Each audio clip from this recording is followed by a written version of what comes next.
And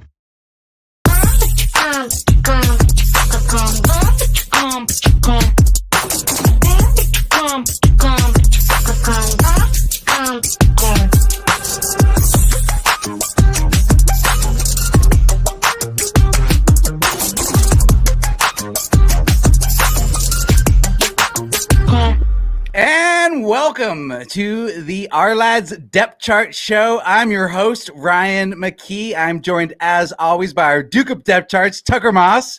And today we are also joined by Adam Pelletier from Sports Gambling Podcast Network. You are the managing editor?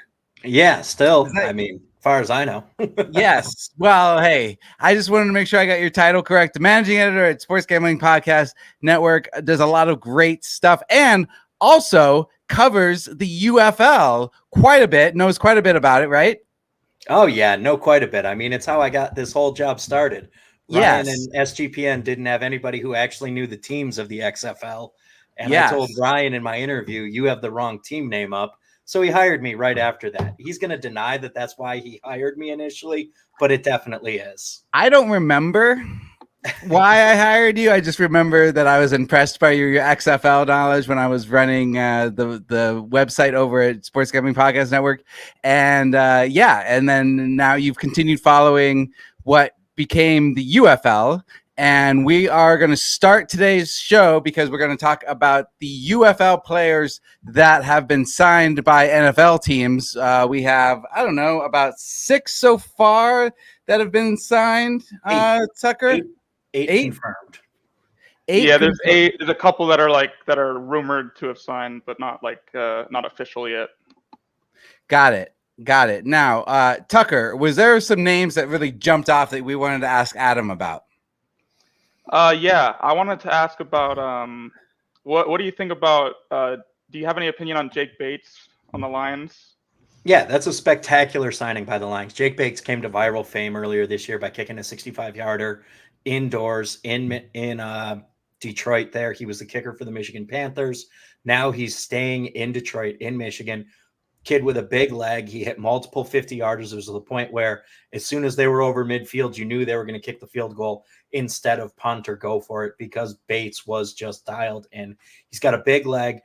But like any kicker, young kickers of any vein, you're looking at guys who, if they get in their head, they're going to fall apart. Look at Tyler Bass right now in Buffalo.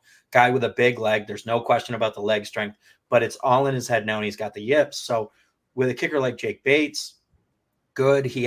Before this year, he hadn't kicked prior to, I think he was a kickoff specialist in college initially, actually played collegiate soccer mostly, didn't do a lot of kicking, and hadn't kicked field goals since high school, I believe it was, before he went out and he drilled that 65-yarder. Wow, so, that's amazing. Yeah, so the mental aspect is going to be big for him there on that roster, but I think he's going to slot in probably as the number one, as the choice, the kicker one in Detroit. I'm not sure what the rest of that depth chart looks like, but if you have a guy who's familiar with the field, been drilling 65-yarders, you're going to stick with him. That's pretty awesome that he gets to stay in Michigan. He went from Michigan Panthers to Detroit Lions. That's kind of interesting. Yeah, I know. I guess it's not that interesting. I know Lions fans are pretty excited for that. Yeah. I mean, having a reliable kicker is huge. I mean, we've seen it a lot where games have been lost. I mean, the Bills lost their playoff game because Tyler Bass got the yips, and you're going to, and I'm, you can name time after time after time where kickers cost teams games. So it's the least exciting position in football. It's often the least important and least thought about until all of a sudden you lose the game because of the kicker. And then aren't there a couple kickers already in the NFL that came from UFL, XFL previously? AAF, Younghoe Koo's the big success story that we'd say coming from the AAF. He kicked with the Atlanta Legends, then signed with the Atlanta Falcons in the NFL, and he's been great. He's been spectacular. So it really all just depends. Kicker is where these players are going to have the most success jumping from. Was it the Cowboys that had a XFL kicker? Somebody else has a. Oh, Aubrey. Oh yes, Brandon Aubrey. Brandon Aubrey is in Dallas. Yep, was a USFL kicker. Dallas actually has two former has a USFL player as well in Cavante Turpin, who depth, great returner. I wouldn't be shocked to see him getting more involved in the offense. So there are pathways for these guys to land on rosters.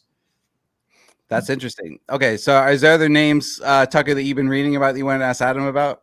Yeah, speaking of the Cowboys, I wanted to ask about Willie Harvey. Do you know anything about him? Willie Harvey played for the St. Louis Battlehawks team that was his almost the Dallas Cowboys of the UFL. They played great. They had a great regular season. They lost their home playoff game. They're well known for selling out the dome in St. Louis. He had a great year, led the league in tackles with 79, had 4 sacks. Contributor at all levels, guy who's going to make tackles, guy who's going to be involved in your defense. It's all just going to come down to the big question for a lot of these guys is they either don't have the athleticism to play in the NFL usually, or they don't have the experience and football intelligence yet to play in the NFL. So the question is can you coach that into them? Because you can't really coach the athleticism into them at this point, because these are guys who, despite being young, still it's really hard to add athleticism to your game. So Harvey's one of those guys where he was a tackling machine. We'll see how that goes. Linebackers becoming more of kind of if you don't have one of the superstar linebackers, you're able to fill it in and make it work at other positions because you're only playing usually 2 linebackers on the field a lot of time now with the shift to the nickel and the sub packages. So I wouldn't be surprised to see linebacker become another position where you see guys come up from the UFL because they're going to be pushed in coverage. And then the additional thing is with the shorter rosters in the UFL, these guys are playing more special teams. So they have special teams reps. They have some familiarity where a guy who's a 7th round draft pick might not have that familiarity with special teams, but this guy's been in the UFL now for a year, has that experience now, and is able to play, understands his roles on special teams. Oh, that's really interesting. I hadn't thought about that aspect of it coming from the UFL, how that would make up.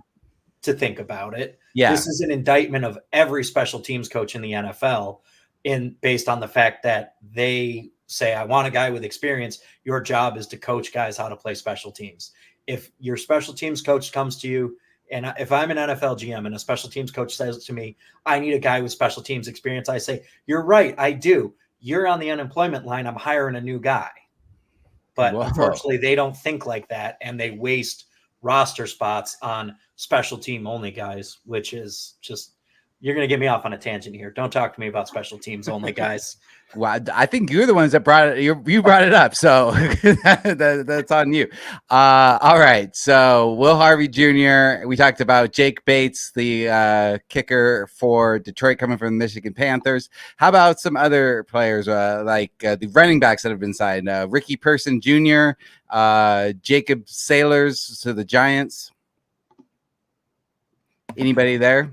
I mean, those guys were both spectacular backs. Saylor and Pearson weren't on people's radar as much at the start of the year, but as the year went along, they really emerged as dominant forces.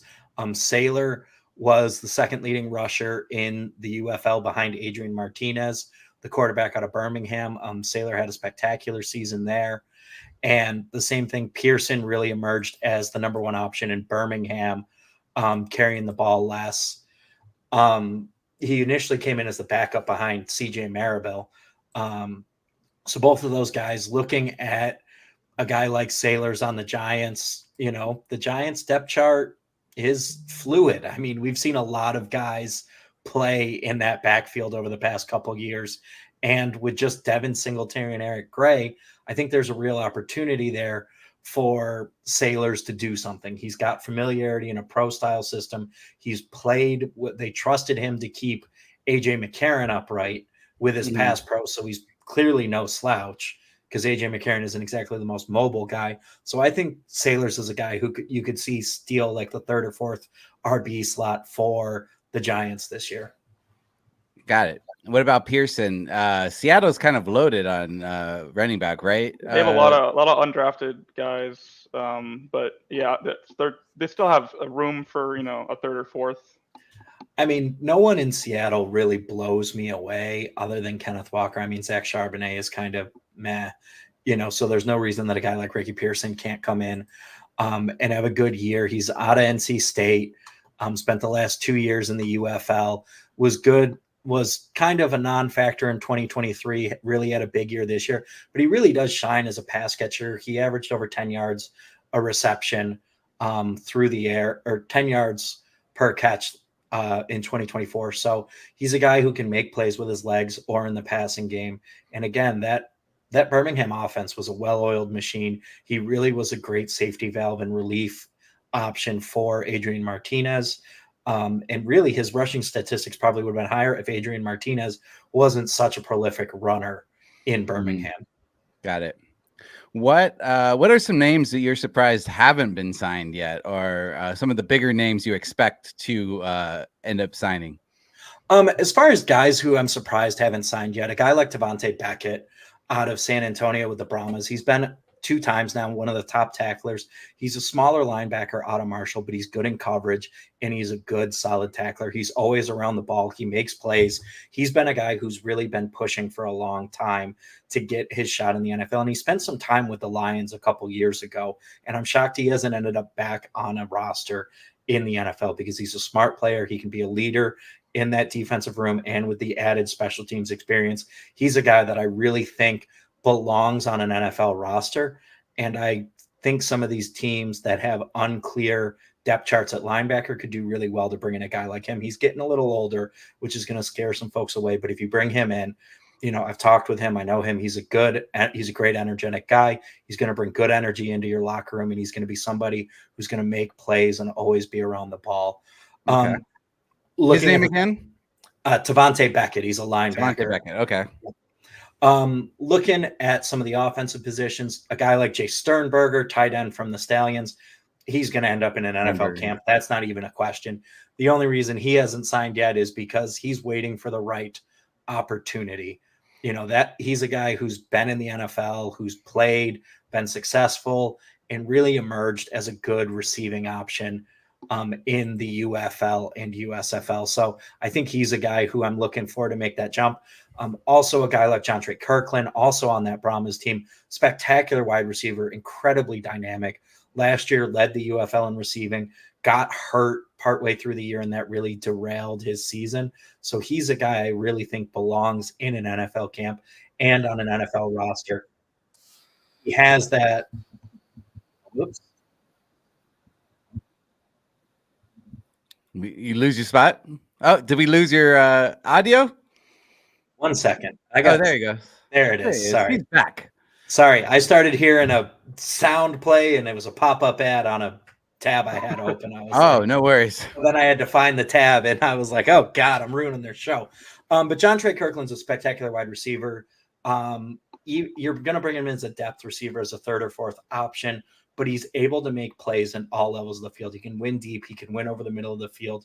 And he's very good in an air raid offense. He's been in that offense now for the past 2 years, and he's dynamic and he's able to be moved all over the field. So he's a very smart receiver who would translate incredibly well to the NFL game.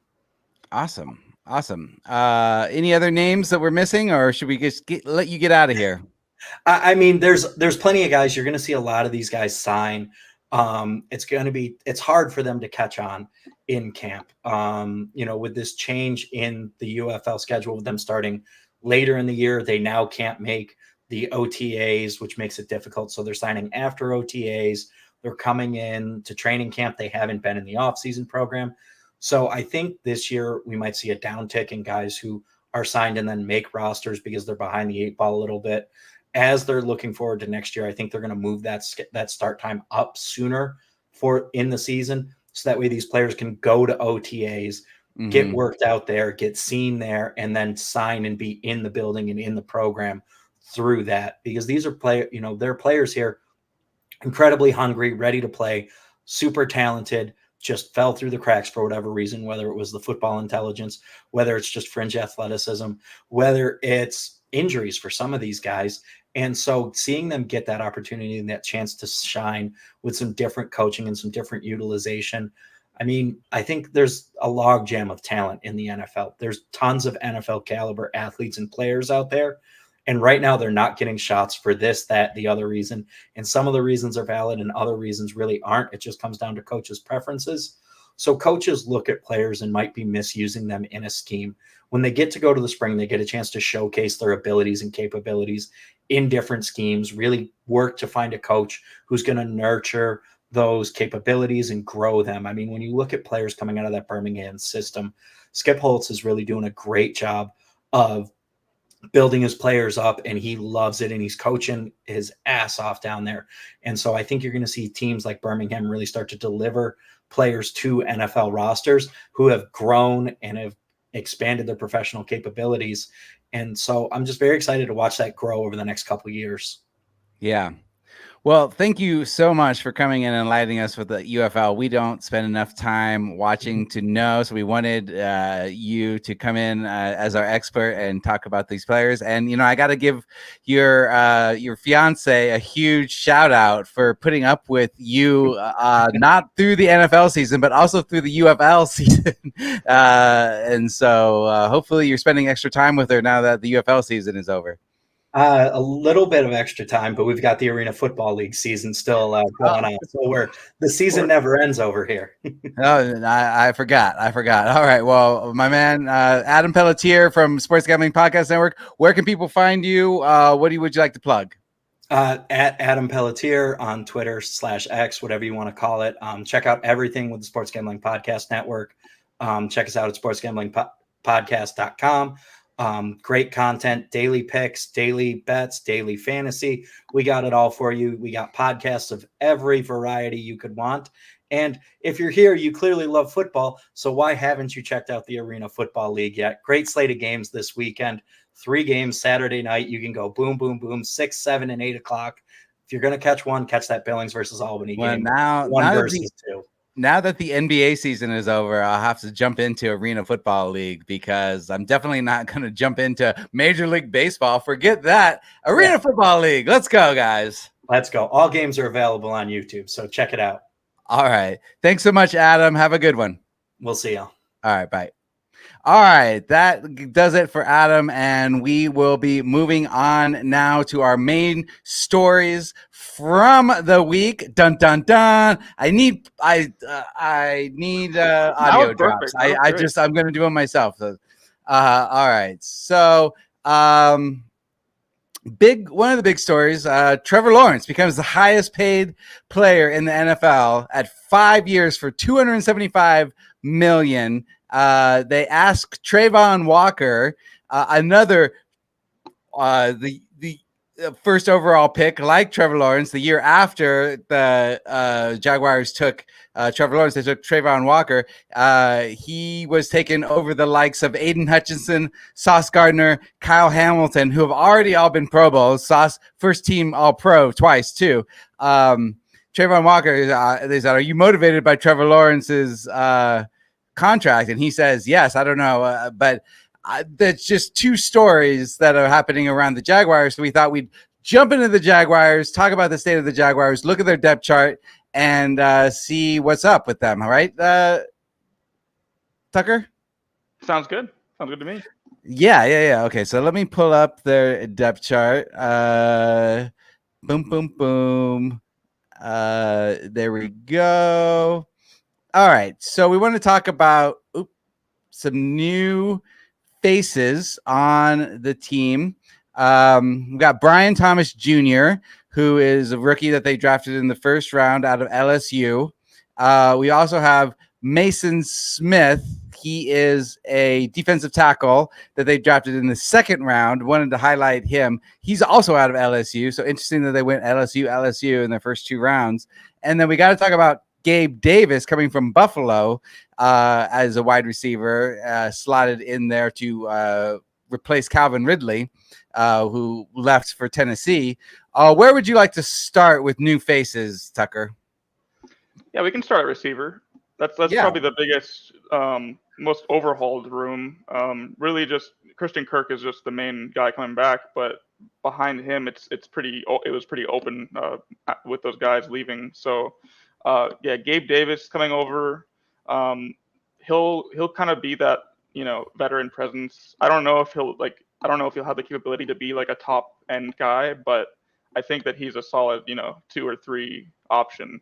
I know that when they signed Gabe Davis, they were planning on still getting Ridley, but they just got outbid by the Titans, was what happened. So their other plan then was to take Brian Thomas Jr. in the first round, and I think that he could be that top end option for them going on the outside going forward. You think he'll be the number one receiver there? I mean, eventually, but year one. Maybe not the start of the year, but I feel like by the end he could be. I mean, I think Christian Kirk will probably be the leader in targets, and they also have Evan Ingram too, who like Trevor Lawrence had a pretty good connection with. So it's hard to say, but he has probably the highest potential of those guys, though, for sure. Yeah, definitely. Devin Duvernay, right? He came over from Baltimore as well. He's a new face. He had some games with Baltimore that were interesting, and he could be talented. Yeah, he'll be a depth receiver, and then his other thing is that he's a punt and kick returner. So like, they had Agnew last year, and he's still unsigned, so they needed to replace him on the return side. So I know Duvernay will be like the leader there right now. I'm sure they're going to mix other guys in too to see, especially with the new kickoff rules. And then also their Parker Washington that they drafted last year, like late. He did pretty decently. He kind of came in replacing Christian Kirk when Kirk got hurt. And I'm excited to see if his role it grows at all with a few guys leading the offense, and he has some more familiarity than Gabe Davis. But besides that, they just brought in Austin Trammell like a couple of days ago. Who was another return guy. He's on the Rams, so he could certainly make the roster. It's pretty wide open. They've been shuffling around. They've been adding a lot of receivers on the back end. They just signed Denzel Mims today from the Steelers, who got cut a couple days ago. So they're having a lot of competition right now for that. So they're really working on their wide receiver room, as we've shown. Does this help Trevor Lawrence after his huge contract, or is it a little worrisome that there's still so much in flex? Yeah, I mean it's a little shaky, but I feel like it looked a lot worse before the Brian Thomas signing. I feel like he'll have plenty of opportunity here this year. I mean he got his bag, and now we just want to see him take that next step, Yeah. And then as for the defense, they have a new defensive coordinator in Ryan Nielsen, who was on the Falcons. He helped turn the Falcons defense around right away when he went there. I think their sack total like doubled from 2022 to 2023. And they brought in a lot of new guys. I mean, especially with the draft. So you mentioned Mason Smith, and then also Jordan Jefferson is another LSU defensive tackle. So they took two defensive tackles from LSU. And that's kind of because it's kind of an aging room. Like Adam Gotsis is there, and then Eric Armstead they brought in, and they also have Roy Robertson Harris. Devon Hamilton, he's gotten a lot of play in the past, but last year he kind of there was a few games where he was a healthy scratch because he was recovering from injury, and they were kind of playing it careful with him. So bringing in the young talent there is pretty important, especially because of their edge rusher, the top end. They have Josh Allen, who got paid, and then Travon Walker that you mentioned earlier. They want to see Travon Walker. I know PFF is calling Travon Walker their like X factor for this year, because like he's the big. Yeah. If he can live up to his potential, then their defense could be very good. Because if Walker's playing at that have level, a better half of later half of last year, right? Trevor Walker. So he has shown some. He just has not lived up to his first overall draft pick, right? He hasn't been bad by any means, but it's just that because there's other guys that you mentioned, like the obvious one is Aiden Hutchinson, Sauce Gardner, and Kyle Hamilton. He was taking over all of them. Yeah, Aiden Hutchinson's the clear one, because everyone was like, at the time it was like everyone's like, what, they're gonna take Travon Walker first? Yeah, a lot of people had Aiden Hutchinson going first overall in 2022. Yeah, so I still think that he can be really good, though. It's only been 2 seasons, and sometimes it takes the right system to be in, and their defense is going to be entirely different this year under Ryan Nielsen. Mm-hmm. Let's go over to the fantasy corner. I'd like to highlight Travis Etienne. I had him on a couple of teams last year. He was productive for me. He was top 20 in running backs in 2022, and then he was 4th in most fantasy points for running backs last season. Had over 1,000 yards rushing, 11 TDs, 5th most receiving yards for running backs with 476 yards. Half PPR scoring. He's going 9th overall among running backs in average draft positions and 27th overall in average draft position. I really like Travis Etienne this season. Talk me out of it. I think you're on the right track here, but yeah, it's just they don't have much. I feel like they don't have much like competition behind him really either, and so he's. But they did sign Dearness Johnson. That's a new face that we didn't talk about, who had some moments for Cleveland. Yeah, that's true. And they also got Kylan Robinson. He was a 5th-round pick, but that's kind of become the norm now. A lot of teams are just taking a running back in the 4th or 5th because it's just such a kind of replaceable position. And just you need to keep injecting that room with youth because of how short of a shelf life that those guys have. Yeah. I like Etienne. I'm starting up a dynasty league right now, and he's kind of one of my targets. At running back. He's kind of one of those ideal guys, younger guy who gets a lot of touches. And then if this offense can really take the next step with Trevor Lawrence, then that will only benefit Etienne. So I feel like if they take he could be a top running back this season. I mean, he was already a top 4 last year. I could see him having a lot more rushing yards this season. I know people were excited about Tanks Bigsby, at least in Dynasty, at the beginning of last season, but he didn't really do much last year. He didn't really get many touches. Yeah, I know it was at the time it was a fear that like he would end up kind of being the guy in the red zone, taking being a vulture, getting touchdowns there. But no, he didn't get used too much. And I mean, I feel like Etienne is just why put in Bigsby when you just can roll Etienne out there. So yeah, he's like one of the few running backs that doesn't feel like he's in a committee. Yeah, exactly. Feels like he's a 3-down running back. It's more that it's like he's the clear, top guy, and then there's a rotation of guys that are competing for the spot behind him. Every team needs to have that. Even if you have McCaffrey, you need to have good guys behind them. So, yeah, I mean, I can't talk you out of it. I mean, I'm looking at him myself. I like him a lot for dynasty purposes. Yeah, I think he right now. Let me just pull it up. The average draft position half. PPR, he's going behind Devon A-Chain, which is crazy to me when A-Chain wasn't even the top rusher on his team last year. I know he had some injury issues, but I really like Etienne over him. I like him up around the Jonathan Taylors, Saquon Barkleys of the world, the Jahmyr Gibbs. Yeah. I think people are just a little, Jahmyr Gibbs, a little bit newer of a running back, so they're more excited about him. But, I would have Etienne just below the Bijan Robinsons of the world. I agree, and I think he should go above A-Chain, and I think Kyren Williams too. Although there's an argument, but Kyren Williams just because the concerns that they drafted Blake Corum and he could end up It wouldn't be surprising if he became the lead back. Who knows with Sean McVay's offense.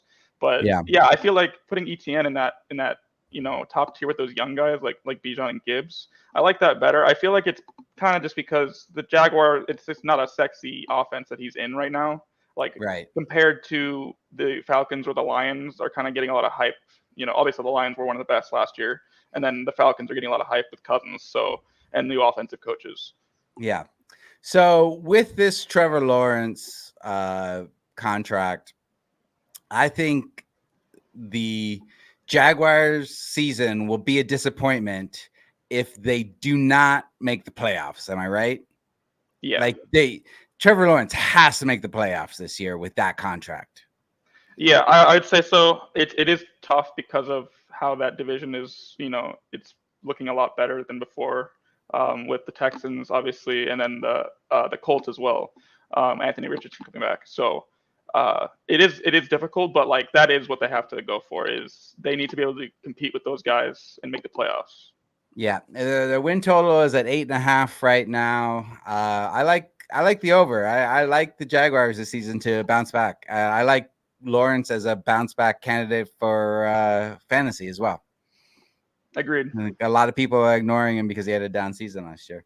All right, let's move on to the Miami Dolphins story. We're going to talk about Calais Campbell sees, quote, really good opportunity to win the Super Bowl with the Dolphins. That's why he's coming back for his 17th season. Am I right? 17? Yeah, he's been in the league for quite a while. Yeah. Yeah, I mean, I know because I'm a Cardinals fan. I loved him when I still have a Calais Campbell jersey from the Cardinals hanging in my closet. So let's pull up the Dolphins depth chart here.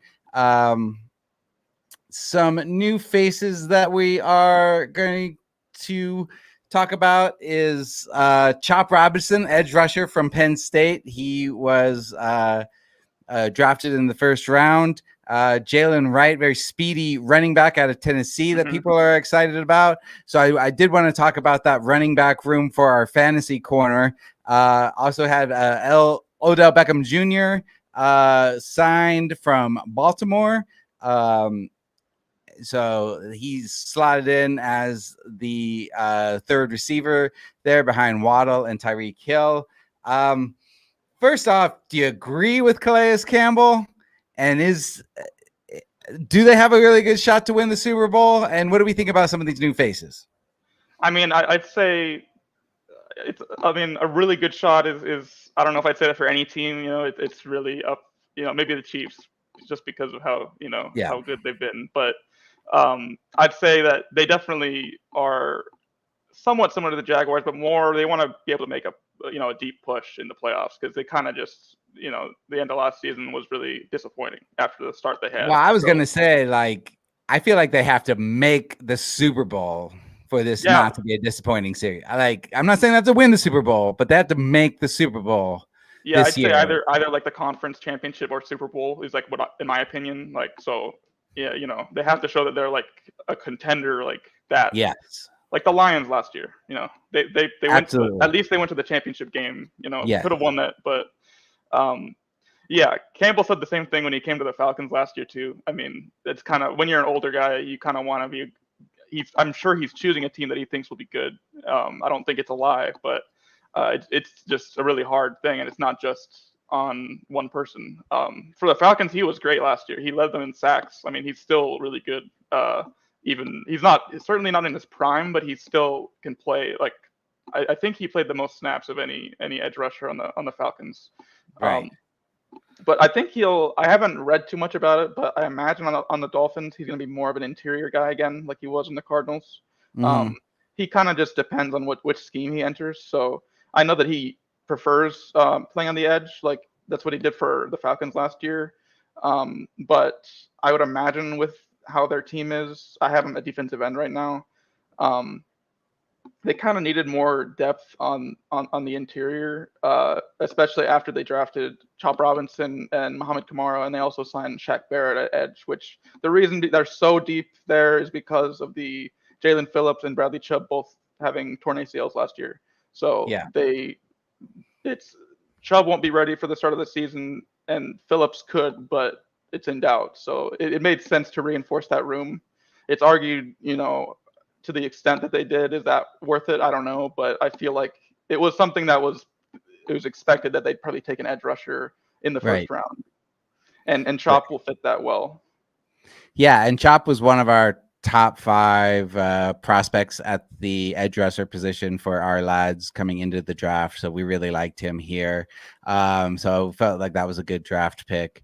Talk to me a little bit about Jalen Wright and this running back room. It's something that we need to keep an eye on for fantasy because Raheem Mostert had the second most fantasy points of all running backs last year, and he's being drafted 30th overall. Well behind A-Chain, who we already talked about, who's 21 overall. I couldn't Mostert still, and I know A-Chain missed some games with injury, but Mostert still had more points per game last season. Yeah, Mostert was 17 and A-Chain was 16.1 in half PPR. Yeah. I feel like the disparity is massive. Like, I get it, especially from like a dynasty perspective, what that would be like why A-Chain would be so much higher because Mostert's 32. But in like just for this year, I don't really see why it's that wide. I mean, still we have Mostert as the starter. It's not like, it's certainly possible. Like, usually people like to project the young guy has more potential to be the replacement, but like, I don't think Mostert's just gonna like just take it lying down and be done, and let Yeah, A-Chain I take think over. he's still going to be very usable, at least at the beginning of the season. So I would like definitely draft him 30th overall. I would take a stab at him, and rather than getting Achan so early, having to draft him, 21 overall, go ahead and take Monster and get Jalen Wright late.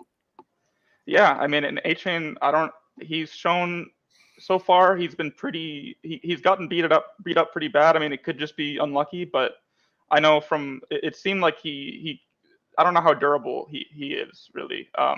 So I don't think that the drafting of Jalen Wright says anything. That's just a kind of typical thing that these types of Shanahan offenses will do, is that they are just constantly reinforcing the running back room. And Yeah. Jalen Wright was perfect because he's so fast. He fits that room perfectly, especially if with Mostert being 32, it makes sense. I feel like A-Chain is a little high. I mean, I think he just kind of jumped off the screen for a lot of people last year. And so they get excited about the highlight reel. Like, he had a really good highlight reel, but he wasn't maybe as productive as you'd think. Yeah. Like with the Denver game was huge, and I feel like it's a really, you'd want to have a share in him because of what happened last year. Like, I want to have his 60-point game this year, but I think that people are going a little bit overboard with it, so his price is kind of inflated at this point. Yeah, absolutely.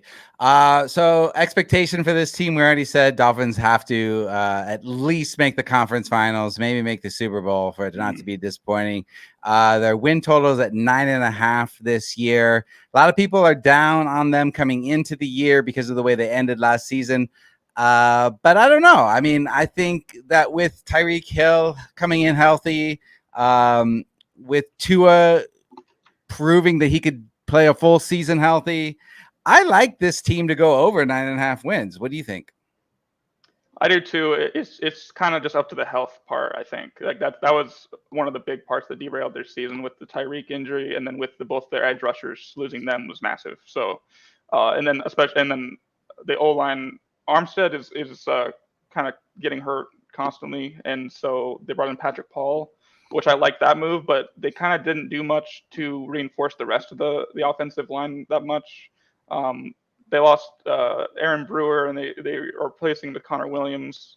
But besides that, I would have liked to see more. I would have liked to see more moves made by them to replace their interior. Isaiah Wynn, he was their starter at the beginning of last season, but he got hurt and missed the rest of the year. So we'll see how they do. But yeah, I think that they have a good shot, and I like the moves they made on defense with Calais Campbell. They brought in Poyer from Buffalo as well at safety. I think that they have a really good shot to go over. I'm just more concerned, how long how the health fares for their players late in the year. Yeah. All right. Well, we're going to move on to your Atlanta Falcons. This will be the final team that we're going to take a look at today. Look at their depth chart. So new faces to know, obviously Kirk Cousins, not a new face, but a new face to the Falcons. And behind him, they made waves by drafting Michael Penix.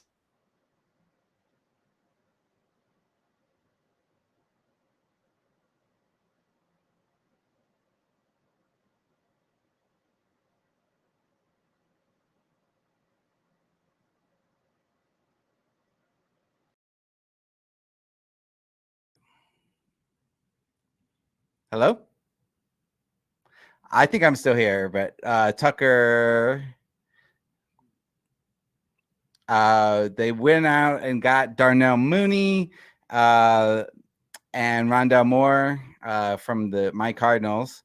Sorry, we're just having some technical difficulties. Let me try to. Sorry, I had some technical difficulties there. Tucker, you back? Yeah, I'm here. Sorry about that, guys. All right. So I was just saying they got Darnell Mooney and Rondell Moore at the wide. They added them to the wide receiver room, as well as drafting Casey Washington in the 6th round this year. I don't know. Talk to me about your Falcons. Obviously, another big new face is Raheem Morris as their head coach. So talk to me a little bit about your Falcons. Yeah, so obviously they were kind of a big name over the offseason with courting Belichick and then Harbaugh as well. The Belichick was the big one that they were favorites to get, but it was very surprising to me, at least, that they got Raheem. But thinking about it afterwards, I'm really happy with it, and just the way he leads the guys. I mean, he's such a likable guy, and obviously he was in Atlanta for many years, so it's cool that he's come back and gets his shot now as the full-time head coach, because he was the interim after Dan Quinn was fired in 2020. But like I'm also just excited because of the all new schemes, and then on offense and defense, and then also adding Kirk Cousins, of course, is the big one. Yeah, I feel like the roster is it's pretty good. It's the main concern is that cornerback outside of AJ Terrell, it's kind of unproven, and then the edge position, which they've done things to try to reinforce. Like they got Braylon Trice, who's a pro-ready prospect, and then they got guys like Rook Ororo and Brandon Dorlus, but we still need to see kind of like Rook is pretty raw. We don't know if like how much he'll be able to play in the new system, but he has a lot of athletic talent. I could see Dorlus play a lot as well. He's a versatile guy. Could play on the outside or inside. I like the linebackers are really good with Caden Ellis, Troy Anderson, and Nate Landman. That's probably one of the best trios there is in the league. And they also got JD Bertrand, who'll kind of be a depth guy and special teamer. But yeah, it's mainly the cornerback spots. I know like Raheem has talked a lot about he really likes Clark Phillips, and he did well last year for the Falcons. I feel like Clark Phillips will probably be the other outside corner, and then D. Alford will probably compete with Mike Hughes for the nickel spot. Yeah, it's mainly my main concerns are like the edge spots really, and then like the health of Grady Jarrett coming back. He's very important to the team as well, and David Onyemata too. So I feel like similar to last year where it was kind of like a you have to make the playoffs type thing. Like they didn't make it last year, so Arthur Smith got axed. They kind of reset a little bit, but Raheem is even though they got Penix, they're still trying to win right now as well. I mean, even though this is the first year for Raheem, the fact that they went out and got Kirk Cousins, they didn't get him as a bridge quarterback. They got him as a win now quarterback. They think they can have their cake and eat it too. Like that's what they want. So they want to win championships right now, and then Kirk is done, and then go win more championships with Penix. So I feel like on offense they did the right moves. They're kind of going to be using more receivers now, moving away from Arthur Smith's offense where they used a lot of 2 tight end sets. So they got Darnell Mooney, and they traded for Rondale Moore. I mean, I think that those guys could do great in a McVay or like a Vikings offense style with Zach Robinson coming in. Yeah. And do we finally feel like this is the year that Kyle Pitts and Drake London break out? I mean, Kyle Pitts, for years, we've been hearing how talented he is as a tight end, and he just never has. I think his rookie season, he had a good fantasy year, but has never really lived up to it after that. So what are we thinking? Do we finally unleash Kyle Pitts? I think this is the year. This has got to be the year, yeah. His rookie year, he was I think the top target, and that was with Matt Ryan the very last year he played with the Falcons, who certainly wasn't in his prime anymore. But Pitts looked great that year. He broke the tight end rookie receiving record, or like it was over 1,000. And it's just the second year, it was with Mariota, so a lot different in the QB play, and also he got the major Achilles injury too. And last year, watching him, he just didn't really look 100% most of the year to me. And not to mention Ritter being the quarterback. I feel like I feel like Ritter probably wasn't ready yet to be a starter. He would show flashes throughout the year, but like it's just I don't think that he was ready to really lead the offense. Right. So I do think that I love him as a backup for Tyler. I think that's great. But for Pitts, I think it's the year, but that's what we kind of keep saying every year. London, though, well, he's being drafted. His ADP is 61 overall. I feel like that's pretty good value for a guy who is that talented and just had a couple of down years. He could, I mean, would it be so crazy that he's the number 1 tight end this season? I don't think so. No, I mean that type of that can fluctuate year to year, and that would be totally realistic. I think with Kirk Cousins coming in, I mean it changes the whole picture of the team. So I think London will take the next step too. Like London has been really good, but it's just the quarterback play. He hasn't had a good quarterback yet. So yeah, I think that London has got more hype than Pitts has with the Kirk Cousins signing. London is 18th overall, 12th overall for wide receivers in ADP. So whereas he hasn't had those kind of numbers in the past, but this year they're projecting him too. Yeah, they think that he'll be the Justin Jefferson of this team. So that's pretty high expectations to live up to. But I have him in Dynasty. So let's go, Drake London. I know he's going really high in Dynasty like startups now. I mean he's stock is soaring with the Kirk Cousins. So hopefully they can pull through here. I drafted him when he came into the league, so I've had a couple of disappointing years with him. Mm-hmm. He's been fine, but not really. I had him in both. I had him in redraft in both seasons as well. It's like you want to have more from. It's kind of like how Bijan was last year, where it's like not the level that you're expecting, especially just because there's so little options outside of them. So yeah. Well, hopefully this Atlanta Falcons offense gets unlocked, and fantasy-wise, we'll have a good season with them. And as a fan, you'll have a good season with them. 9.5 wins for their win total. You going over or under? Let's go over. Let's do it. All right. Very, very apprehensive over. A very apprehensive over. Well, that's okay. You are an Atlanta Falcons fan, and I know that as an Arizona Cardinals fan, it's hard to really get too cocky about your teams when you haven't had a lot of success in the past. So thanks, everyone, for joining us. That has been this week's Ourlads Depth Chart Show. We will be back next Thursday again with an all-new show to look at the latest news and to dig into some of the teams' rosters and depth charts. Thank you. I've been Ryan McKee. You can follow me at the Ryan McKee on Twitter. He has been Tucker Moss, our Duke of Depth Charts. And until next week, we will see you then.